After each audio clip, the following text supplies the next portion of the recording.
What up, everybody? What up, everybody? Let's talk about it. It's April Dawn. What up, everybody? It's April Dawn. What up, everybody? It's April Dawn. Let's talk about it.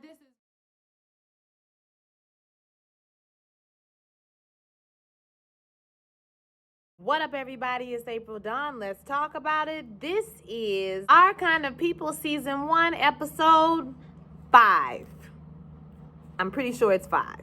You know, this show really hasn't been giving me what needs to be gave. You know what I'm saying? Like I said, the plot lines are moving at breakneck speed. We've already revealed the secret. So, you know, I'm kind of just like, meh, on the rest of the season. But I am going to watch it, and I'm going to pop in from time to time to review it. Okay, I can't promise you I'm going to review every episode, though, okay? My life has kind of gotten back to normal somewhat. You know, I don't have the play anymore, so that's over with.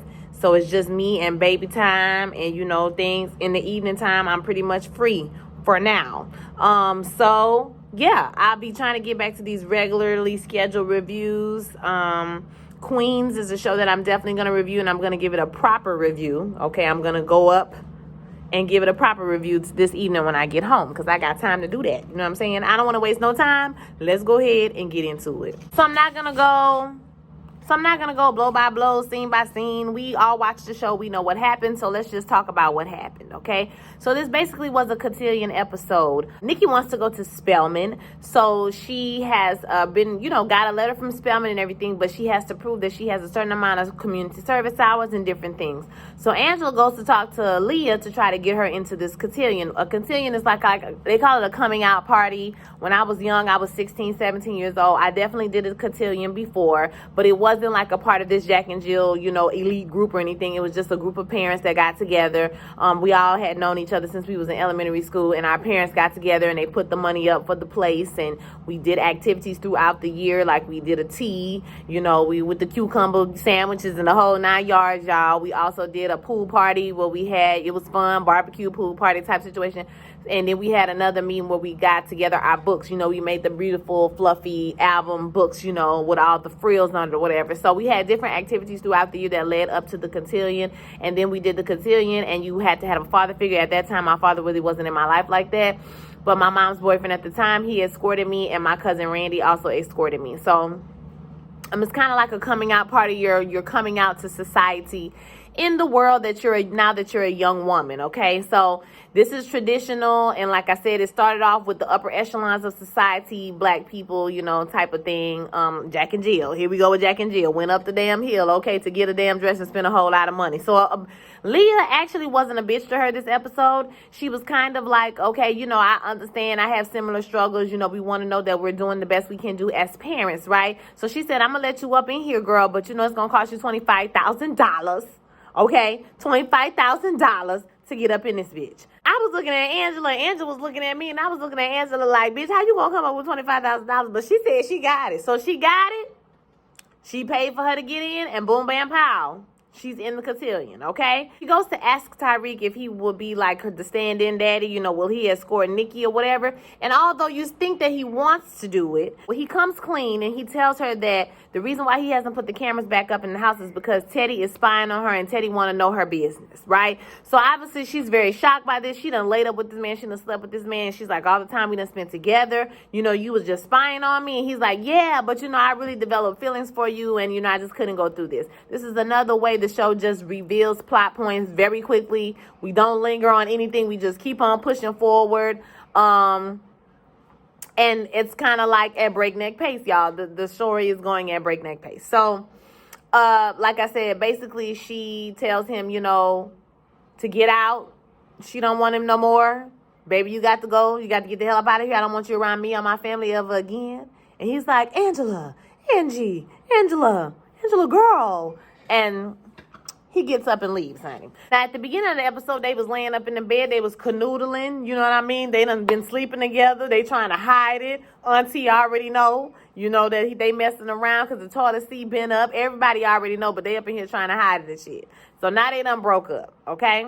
Now, later on, when she talks to her daughter, Nikki is telling her, you have a problem with forgiveness, and you need to forgive that man. So you mad at him because he told you the truth? Like, girl, you know what I'm saying? Like, you need to forgive this man. You need to move on. He's cute, girl. He's cool guy. Like, I don't know why you tripping like that. So I guess that Angela was gonna make up with him later on, my child. I don't know. I wouldn't have made up with his ass, because, bitch, I be goddamn you up in my house putting cameras in my house, spying on my family and playing with my emotions, okay? You wouldn't have been around me or nobody I messed with no more. But, you know, Angela listened to her damn daughter, okay, who ain't too wise her own self.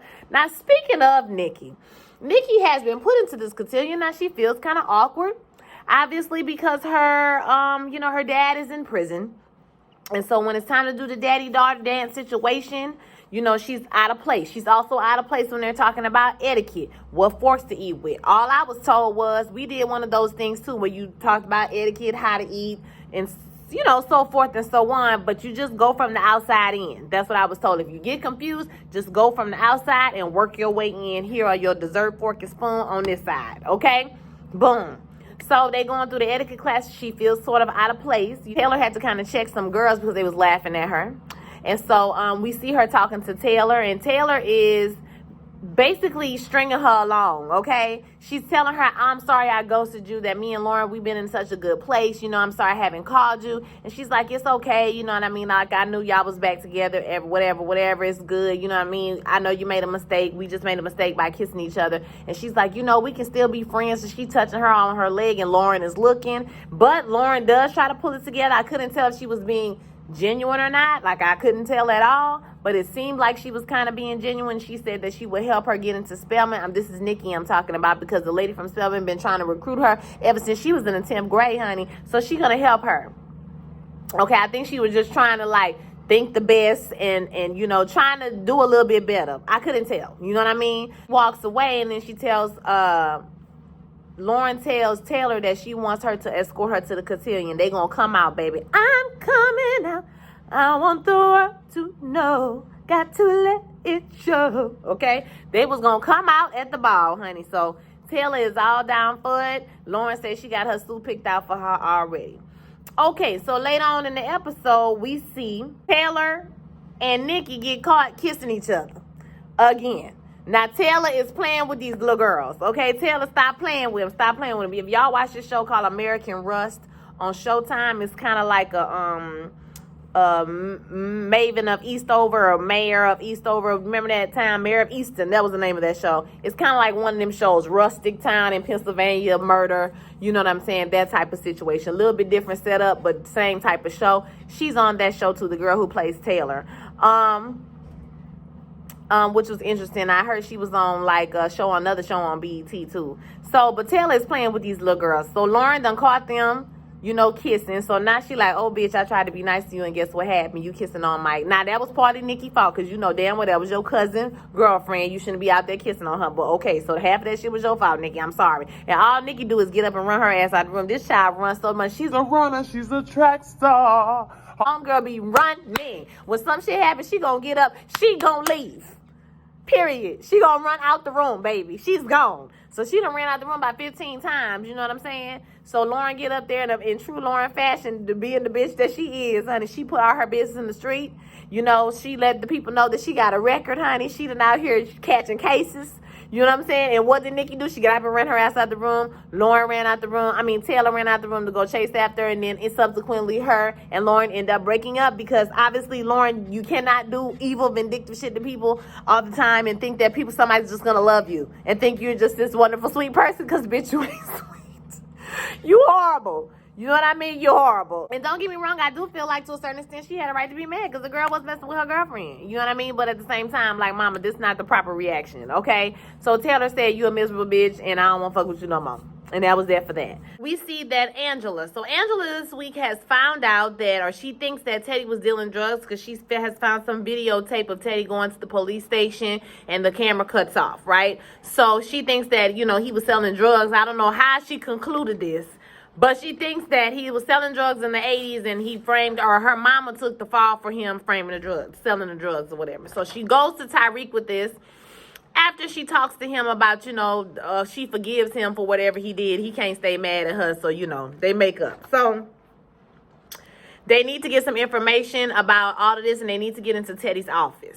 So she goes to Teddy and she does this fake, I want to be a part of the family. I want to forgive you. I want to get over this bygones be bygones bullshit. And he's like, okay, cool. Well, you can come to this family dinner. She's like, cool, I'm going to bring Nikki. So while they at the dinner, Nikki goes into this big diatribe about, I want you guys to get to know me, and Lauren is like rolling her eyes. She on the phone and Leah checks her, which I was surprised by that she checked her, but she checks her.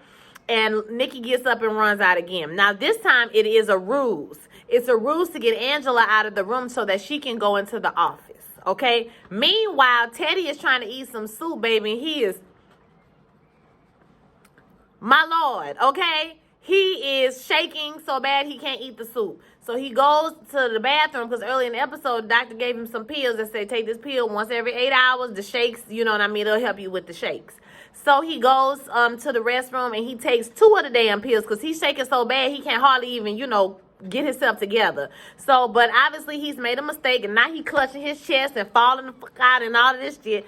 So then he sees the shoes of Tyreek and Angela and probably heard them talking to coming out of his office. So you already know it's about to be some drama. Eddie finna rise up like the funk of 40,000 years, bitch, and he finna come after Angela. You already know what time it is. And any goodwill that has been built up between Leah and Angela is going to fade away as soon as Leah finds out that, they were sneaking in the office. And I don't think they're gonna keep it a secret too long. I don't think that Teddy gonna hold it to himself. Teddy ain't gonna keep that secret too long, y'all, because we all know this show moves at breakneck speed. So that's not a secret that's gonna be kept for a long time, I don't think. And that was pretty much all the big things that happened this episode. We also have some small things like Raymond knows that Leah is lying to him about this Our Legacy LLC. He asked her a straight up question. She said she don't know what he's talking about, and he goes into her emails and finds out that she's lying. So this is going to come back, at some point. We also see Raymond talking to his mother and telling his mother that he's bringing in his ex-wife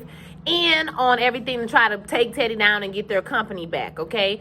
In the middle of the episode, Leah and the grandmother and Lauren was trying on dresses, and we get, the grandmother is really, she on her son. Why you not helping your son? Why you not helping your husband? Why you not helping your husband get his company back? I would have stayed by my husband because back in the day, and Leah's like, girl, we ain't back in the day, okay?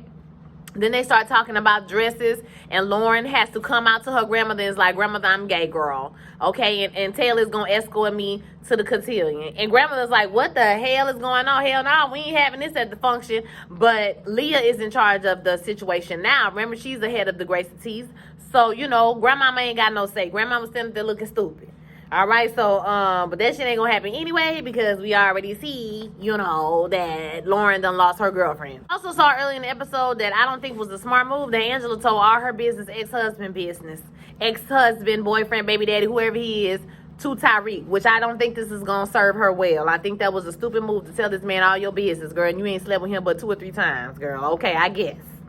And y'all, that was pretty much all that happened in this episode. It was unless I missed something. If I missed something, y'all can go ahead and put it in the comments. I know you will. But I think that it's an okay show. It's just okay to me. It's not like really blowing my mind. There's nothing about the show that's really standoutish other than the fashions are gorgeous. Okay, the hair is always on point and the people are beautiful that's on the show. But other than that, it's not really giving me what I need. Okay, and I've heard that the ratings keep going down every week, so I hope that it gets to season 2. So we're going to try to support this show because I do think that it deserves a season 2. If not just to flesh out the characters and, that sort of thing. So, but I am kind of conflicted about Angela's character because she comes in like I'm an independent black woman. I'm trying to have this business. I'm trying to do X, Y, and Z. And I know she's trying to write the name of her mother, but you can't ask for acceptance from these people and then simultaneously try to take them down at the same time. So I don't know how she thinks she's going to accomplish that. Like, I wish she had just came in town. She had her business. She did her thing and she wasn't trying to get into the incubator program or trying to get in good with the family. And then you was trying to expose them. That would make more sense than you trying to get in with this family. But because they have all these connections and money and power, and then you're trying to tear their whole family down from the inside. Now, granted, they wrong and they probably should get torn down, but I'm just saying the logic, though. Your business might suffer as a result of that because whether you like it or not, you're still a member of that family. Okay, and you in the incubator program, so if their business go under, just practically, if their business go under, bitch, your shit going under too. So I don't really understand that. And Nikki get on my nerves all the damn running away. Girl, if you don't turn around and punch Lauren in her damn mouth, I know something. Okay, I know she's not trying to catch another charge, but I would have used the fact that I done been to jail before, to my advantage, and said, girl, don't mess with me, because I shoot ya. No, I'm playing. Your ass, bitch. Okay, but I definitely would have used that bully part of me to wear her ass out, okay? To let Lauren know, stop playing with me, ho. Okay, but I guess, karma did win in the end, because she ended up losing her girlfriend anyway, just by being an evil person or whatever. But I want to hear what y'all think about this show. Are you liking it so far? Is it just meh to you? It's kind of just a meh to me. It needs to decide what it wants to be. Either they're going to be kumbaya and we're going to make this family thing work, this is us, or they're going to be revenge. It's kind of like walking the line. Angela is straddling the fence. Bitch, I need you to pick a side, okay? Because I personally feel like Teddy's has something to do with the reason why Tyreek's dad is dead. And I think that once Tyreek finds out, he gonna be like them people, okay? That's what I think is gonna happen. But I want to hear what your thoughts and predictions are. So don't forget to like, don't forget to comment, don't forget to subscribe, share my video with all your friends, and y'all like the video for real, okay? I need y'all to like the video so that I can go up in the algorithm. I know it's a simple thing to do, just hit that button, okay? I'll holler at y'all next time. Peace.